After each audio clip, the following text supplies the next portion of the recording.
महागठबंधन के वरिष्ठ नेता, भाइयों और बहनों, प्रेस के हमारे मित्रों, आप सबका यहां बहुत बहुत स्वागत, नमस्कार। दूर दूर से आप आए, बहुत बहुत धन्यवाद। आपका मूड कैसा है? सुनाई नहीं दिया भाई। मूड कैसा है? हाँ, आप देश के कोने कोने में जाते हो, हर डिस्ट्रिक्ट में आपको बिहार के लोग मिलेंगे, महाराष्ट्र, कर्नाटक, तेलंगाना, असम, मिजोरम, नागालैंड, जहां भी आप जाओ, बिहार के लोग, बिहार के युवा आपको दिखाई देंगे। हिंदुस्तान में सड़क बनती है, फ्लाईओवर बनता है, इंफ्रास्ट्रक्चर बनता है, पुल बनता है, इमारत बनती है, बिहार के युवाओं का हाथ उसमें होता है। सही है, गलत है?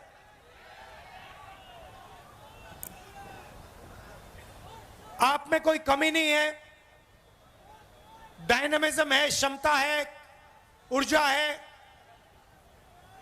आप बाकी प्रदेशों को बनाते हो, दुबई जैसा शहर आपके कंधों पे बना है, यह काम आप बिहार में क्यों नहीं कर पा रहे हो? यह काम जो आप बाकी दुनिया में करते हो, मॉरिशस में, सेशेल्स में, फिजी में, दुबई में, यह काम आप बिहार में क्यों नहीं कर पा रहे हो? 20 साल से आपकी सरकार आपको झूठे वायदे करती रहती है, मगर आपकी जो शिक्षा का सिस्टम है, कॉलेजेस, यूनिवर्सिटीज, स्कूल, स्वास्थ्य का जो सिस्टम है, अस्पताल, प्राइमरी हेल्थ केयर सेंटर, ये सारे के सारे खत्म हो गए हैं। बिहार का युवा मेहनत जितनी करना है कर ले, मगर एग्जाम में वो ही आगे जाएगा जिसको पहले पेपर मिल जाता है। सही है ना? जब भी एग्जाम होता है, उससे पहले, एक दिन पहले, अमीर बच्चों को, जिनके जान पहचान है, उनको पेपर मिल जाता है। और बिहार के युवाओं की जो मेहनत है, बिहार की जो ईमानदारी, जो सच्चाई है, उसको थप्पड़ लगता है।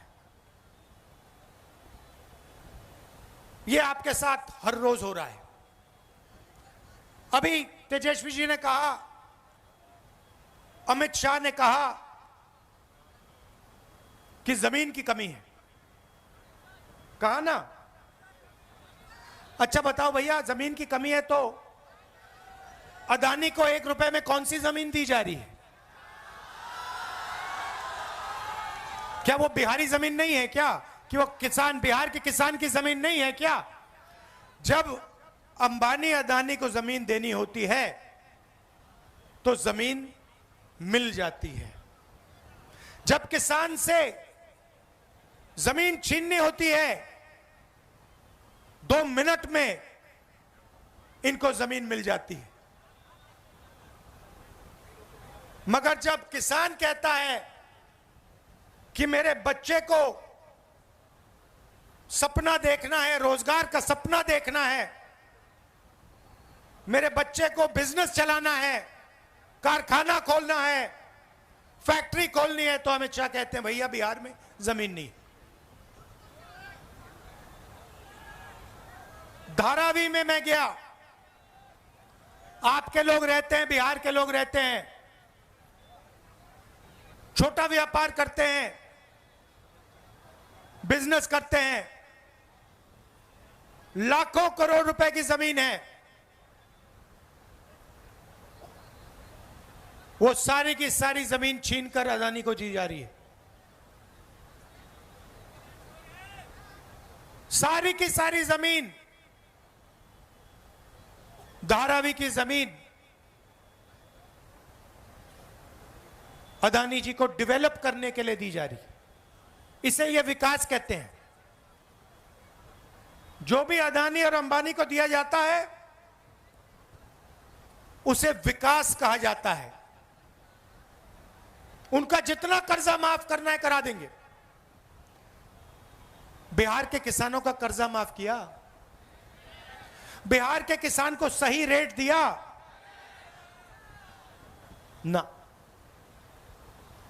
और फिर आके कहते हैं कि जमीन नहीं है। दूसरी तरफ मोदी जी कहते हैं मैं जाके यमुना में स्नान करूंगा, छठ पूजा का टाइम है। कहा नहीं कहा? आपको दिखाने के लिए ड्रामा। मैंने पिछली मीटिंग में कहा देखो भैया, चुनाव से पहले आप मोदी जी से कुछ भी करवाना चाहते हो करवा सकते हो। अगली मीटिंग में आएंगे, भीड़ से कोई कहेगा, एक आदमी नहीं, अगर भीड़ से 200 लोगों ने कहा मोदी जी स्टेज पे जरा डांस कर दीजिए, हम वोट देंगे, डांस शुरू हो जाएगा। वो भरतनाट्यम करना शुरू कर देंगे स्टेज पे। ड्रामा किया, और ड्रामा से हिंदुस्तान की सच्चाई दिखाई दी। ड्रामा क्या किया? एक तरफ यमुना, गंदा पानी, उसको किसी ने पी लिया या बीमार होगा या मरेगा। उसमें कोई अंदर नहीं जा सकता, इतना गंदा पानी है। अगर आप उसमें घुस गए आपको वहीं की वहीं बीमारी हो जाएगी, इन्फेक्शन हो जाएगा खाल पे। मगर मोदी जी ने ड्रामा किया, छोटा सा वहां पे तालाब बनाया। आपने देखा? देखा ना? ये हिंदुस्तान। चुनाव के लिए आपको कुछ भी दिखा देंगे। देखो भैया, 56 इंच की छाती है, यमुना में मैं जाके स्नान कर रहा हूं, मुझे कोई बीमारी नहीं होती, मेरा डायरेक्ट ऊपर से कनेक्शन है, मैं भगवान से डायरेक्ट बात करता हूं, मुझे यमुना में कोई बीमारी नहीं होगी। और फिर पीछे से पाइप लगाया जाता है, साफ पानी उसमें डाला जाता है, और फिर वीडियो कैमरा, हमारे जो मीडिया के मित्र है, दिखाएंगे, देखो देखो नरेंद्र मोदी जी ने यमुना जी में स्नान किया। वो एक प्रॉब्लम आ गई, वो प्रॉब्लम आ गई, किसी ने फोटो ले ली पाइप की, किसी ने पाइप की फोटो ले ली। मोदी जी कहते मैं तो नहीं जाऊंगा। मगर मैं आपको ये क्यों बता रहा हूं? क्योंकि दो हिंदुस्तान है। एक असली हिंदुस्तान यमुना जी वाला, बेरोजगारी का, भूख का, पेपर लीक का, वो वाला। और दूसरा नरेंद्र मोदी जी वाला, अंबानी का, अदानी का चमकता हुआ हिंदुस्तान।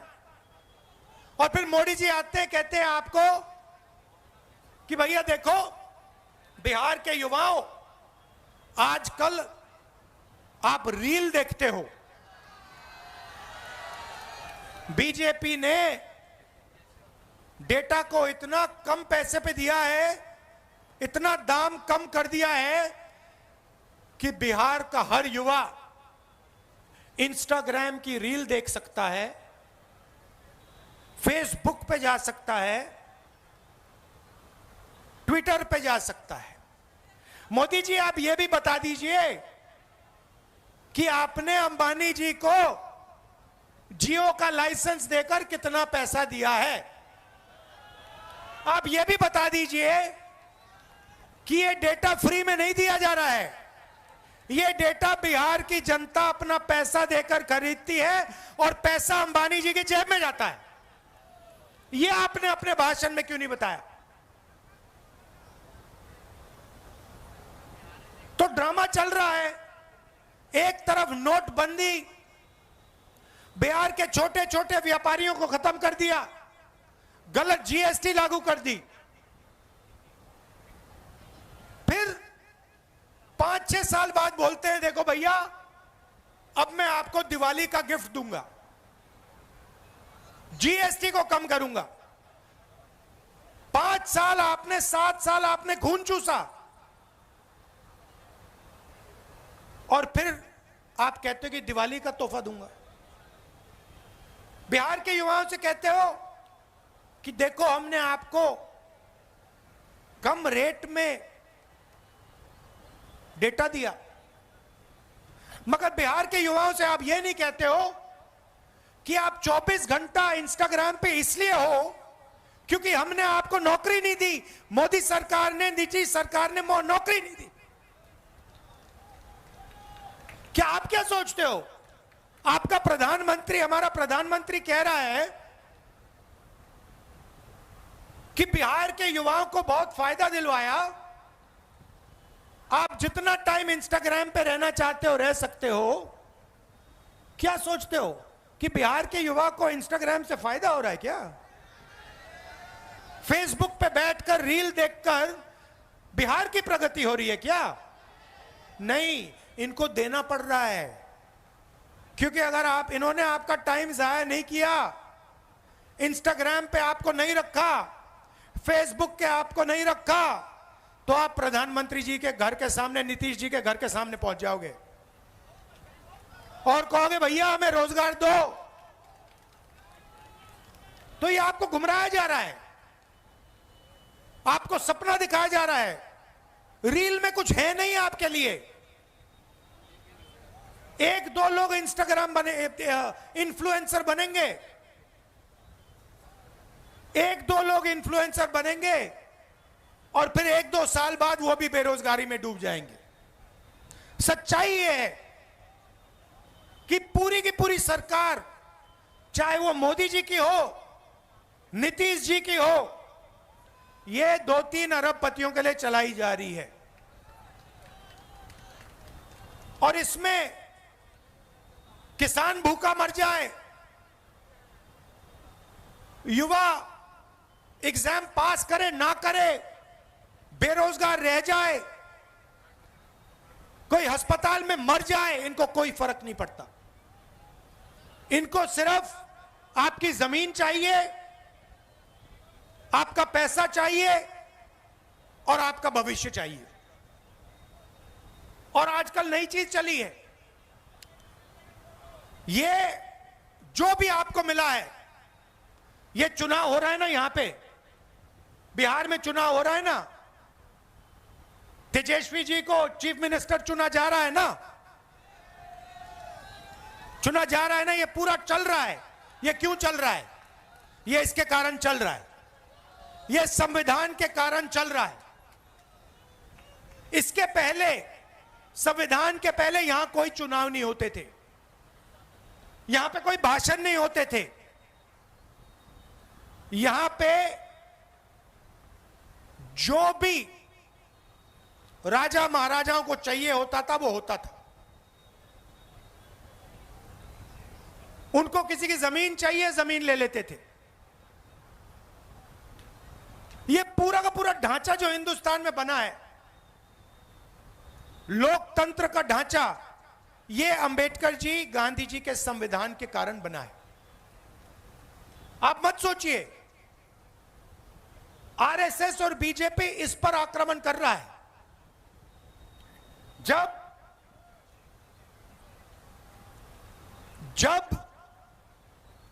वोट चोरी की बात होती है, संविधान पर आक्रमण हो रहा है, आपका वोट छीना जा रहा है। क्यों छीना जा रहा है मैं आपको बताता हूं। क्योंकि ये आपकी आवाज को दबाना चाहते हैं।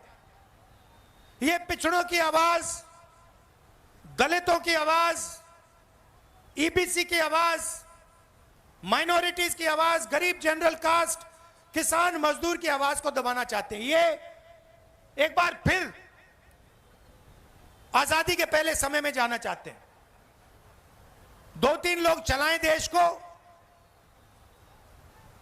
देश को चलाएं, जनता देखती रहे, जो इनके मन में आए ये करें। अगर 100 करोड़ की शादी करनी है तो 100 करोड़ की करें, 1000 करोड़ की करनी है तो 1000 करोड़ की करें। मैं आपसे पूछना चाहता हूं, अंबानी की शादी हुई? देखी आपने? देखी ना? नरेंद्र मोदी गया था? राहुल गांधी गया? क्यों नहीं? राहुल गांधी क्यों नहीं गया? नरेंद्र मोदी क्यों गया? बात आप समझिए। नरेंद्र मोदी जी उनका औजार है। आप मत सोचिए कि नरेंद्र मोदी जी आपके चुने हुए प्रधानमंत्री हैं। नहीं, नरेंद्र मोदी जी अंबानी अदानी के औजार हैं। वो उनके लिए रास्ता खोलते हैं। जीएसटी उनके लिए, नोटबंदी उनके लिए, 1 रुपए में जमीन, बिहार की जमीन उनके लिए, धारावी की जमीन उनके लिए। तो ये हो रहा है। और आप ये भी मत सोचिए कि नीतीश जी सरकार चलाते हैं। अगर हमारे ईबीसी भाइयों और बहनों यहां जो हो, आप ये सोच रहे हो कि नीतीश जी सरकार चलाते हैं, आप गलतफहमी में हो। सरकार रिमोट कंट्रोल से चलती है। सरकार मोदी जी, अमित शाह जी चलाते हैं और उनको जो चाहिए वो होता है। यहां पे गठबंधन के चीफ मिनिस्टर तेजस्वी जी बनेंगे, मैं आपको बता रहा हूं।